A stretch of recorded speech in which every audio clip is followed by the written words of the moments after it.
Hello everyone, it's Chelsea from Paper Octio Studio, and today is day 12 and I am doing another art journal page for hashtag Art Journal Habit 2017. This is a daily art journal page challenge from Art Joy of Sharing group, which is my Facebook group along with Peg Robinson. We have prompts every day for you to get an idea from, and then we're doing pages and videos every day. Today I'm a little bit late, um, but I'm doing the best I can. I didn't really even feel like doing a page today, so I'm going to do it anyway. Sometimes you need to push yourself to form a habit, and this is what this challenge is about, is, you know, making a habit to do art every day. And art journaling is great for that because it's in a book. It's not this big thing. It's just like practice and play in a book that's only for you, and you don't have to stress about it. So I wanted to do this page quickly, and so I decided to cover this is my junk journal, and below the video there's a link to the live stream where I created this journal out of junk mail that comes in the house, cardstock, light cardstock weight junk mail, and it's got stab binding. So if you want to learn how to make a book like this, you can look at that video. Of course, when you're using junk as a journal, you're going to have to cover up whatever's on it, and there's lots of ways to do that, but I just wanted to be quick today. So I used a couple printed out pieces that I printed out a long time ago, and these are from the YouTube artist and whatever, I mean, she does all kinds of stuff, teaches classes. Her name is Carolyn Dube, and if you subscribe to her newsletter, and I'll find the link and I'll put it in the description box below, she sends these scans of just random stuff that she's really into bright colors like me.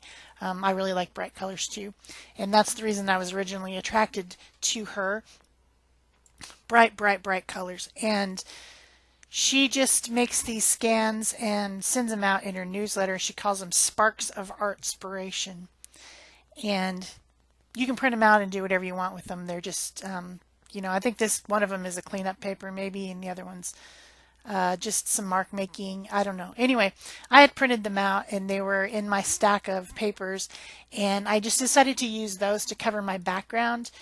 I had a real generalized idea of what I wanted on this page. To me, the word focus makes me think about eyes. And I mean, that's our biggest tool for how we focus, I think, other than, I mean, you could also think about a camera, or you could think about just your general focus in your mind.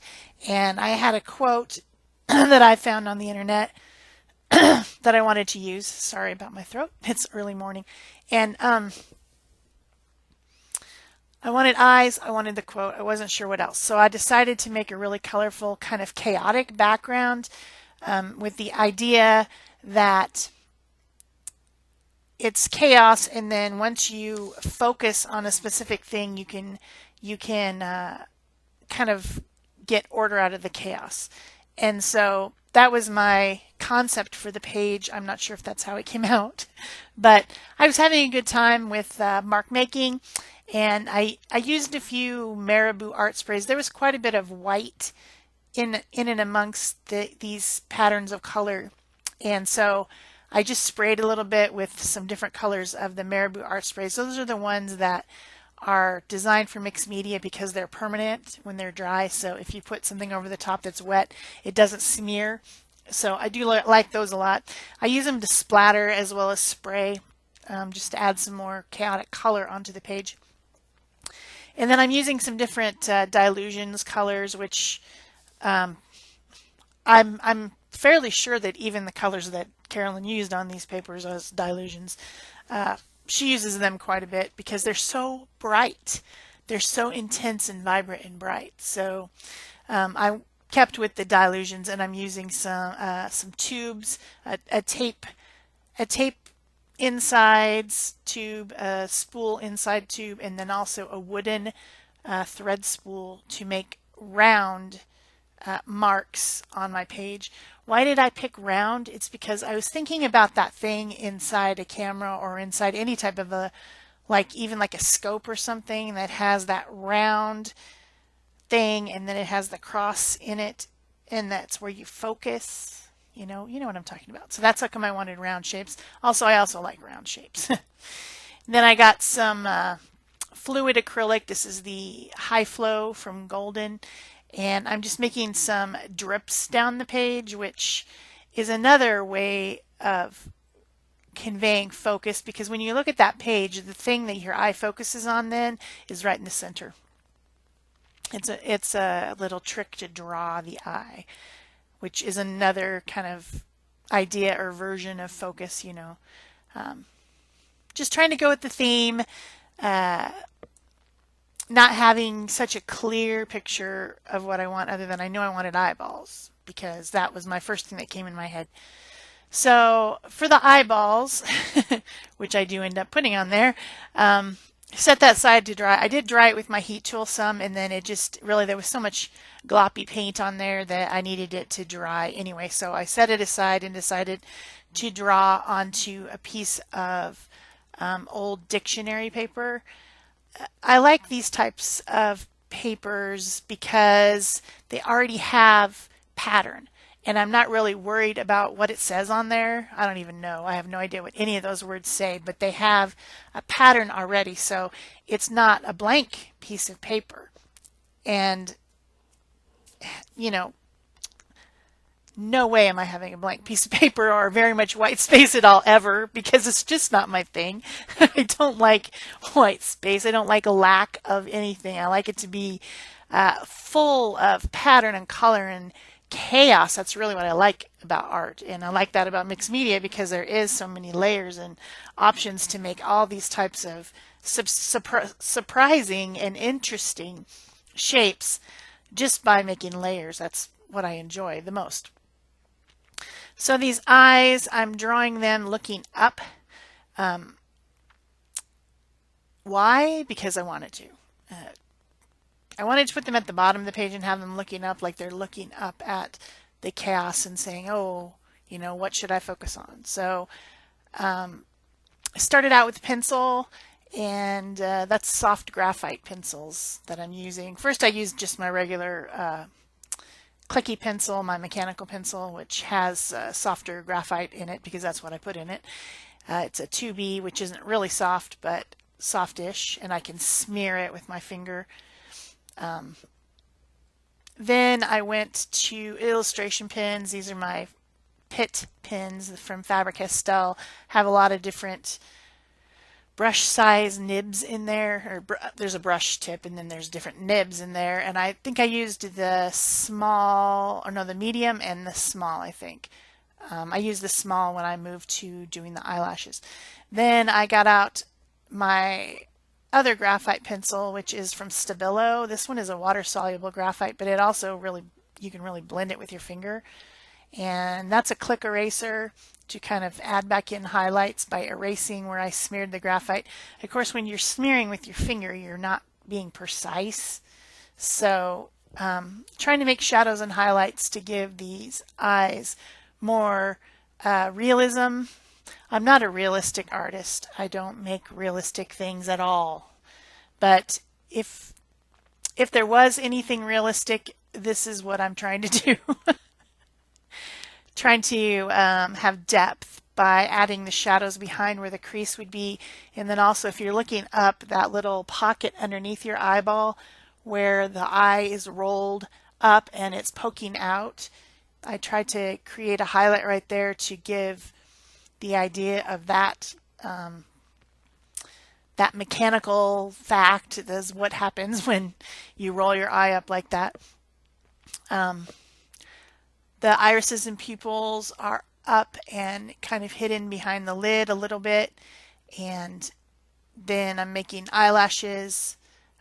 Eyelashes are not regular. Even when you put mascara on them, they're still not regular. So I'm trying to make them different lengths to make it more realistic, not just going line, line, line, line, all neat and even and perfect, because that's not realistic, but I still am not going to say that these are realistic eyes. I'm just making them a little less whimsical than I normally do. This is also a product from Faber-Castell. It's the big brush pen in white.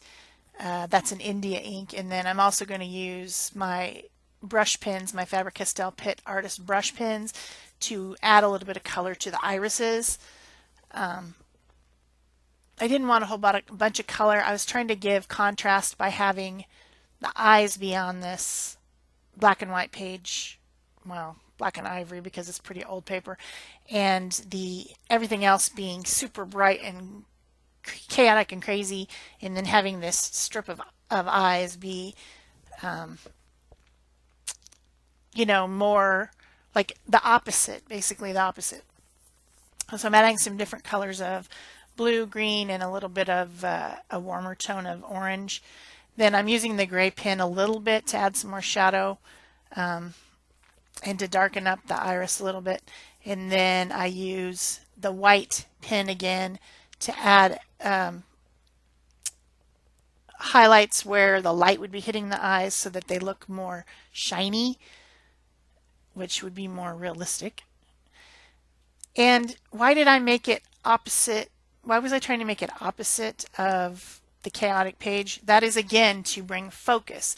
That makes your eye come to that piece as opposed to looking at everything else first. It focuses onto the meaning of the page. So kind of multiple uses of the concept of focus. I glued that down with glue stick. I didn't feel like getting back out the matte medium, and I also thought that I might smear the water-soluble graphite on there if I went over it with matte medium. So I just used my Elmer's Extreme glue stick. Then I added some black shadow around the page to frame it in and give it more what? Focus. I'm trying to explain it. You know, I'm trying to explain what I'm doing, and do I really know what I'm doing? I don't know. Anyway, I think it came out the way I wanted it to. Maybe it doesn't have as much things on it as I would normally put. So I went around the whole frame of the page with some black ink just to bring it all into a rectangle containing it. Then over the one eye, I used this crosshatch lines stamp, and I put a little bit of it on the other side too. Bringing in your focus even more to that one eye, like that one's really looking like maybe that would be the one that'd be looking through the camera lens if you were using one or something like that. And then I have these alphabet stamps, and I stamp right above that eye the word focus. And really, I could be done. This right-hand side page is what I wanted. That's like my concept right there. But then I have this whole other side. So I decided to print out the quote and put that on there. Unfortunately, the footage does not exist because I didn't film it. I thought I had turned it on and I hadn't. So you don't get to see me gluing a piece of paper to a piece of paper. I know you're disappointed. And then I also drew in red over my little thing, that thing I was talking about that's focusing inside the camera or inside a scope. So I hope you've enjoyed this video. Please remember to give it a thumbs up, subscribe, turn on your notifications, comment, all those great things. That's it for me. Thanks. Bye-bye.